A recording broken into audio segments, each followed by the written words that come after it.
Les accords d'Évian sont donc signés le 18 mars 1962, mais ce ne sont pas de vrais accords internationaux, parce que l'Algérie n'est pas encore un État indépendant et souverain, contrairement aux prétentions du GPRA.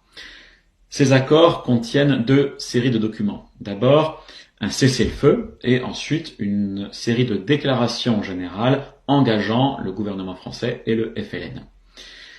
D'abord, la déclaration générale concernant la période transitoire. Il y a une période définie entre 3 et 6 mois jusqu'à ce que le peuple algérien ratifie l'indépendance. Eh bien, au cours de cette période, l'exécutif algérien sera réparti entre un exécutif provisoire musulman qui gérera les affaires courantes et un haut commissaire français pour tout ce qui est régalien, sécurité et défense. Ensuite, une loi d'amnistie garantira l'impunité pour tous les actes délictueux commis jusqu'à la date du cessez-le-feu, par la partie française comme par la partie algérienne.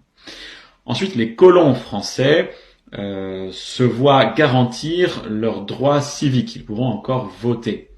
Et au bout de 3 ans, ils vont devoir se déterminer sur leur nationalité. Est-ce qu'ils adoptent la nationalité française finalement ou la nouvelle nationalité algérienne.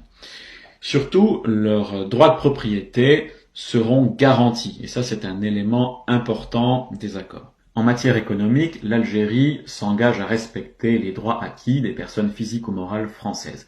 Elle s'interdit donc toute spoliation. De son côté, la France fournira une aide économique et un soutien technique, scientifique, culturel et monétaire.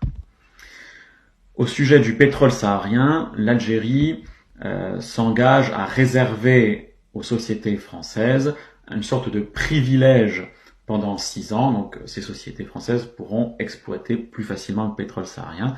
Et bien sûr, les droits acquis des sociétés pétrolières françaises, acquis avant l'indépendance, seront toujours reconnus par l'Algérie.